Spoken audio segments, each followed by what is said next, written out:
Deus, Espírito Santo, ó Senhor Jesus, muito obrigado, meu Deus, por mais uma noite na tua presença, Pai.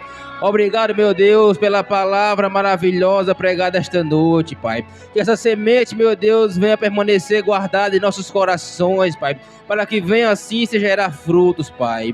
Ô Espírito Santo, meu Deus, guarda o teu povo, protege o teu povo, Senhor. Concede uma semana abençoada, meu Deus, a cada um que esteve aqui nesta noite, Pai.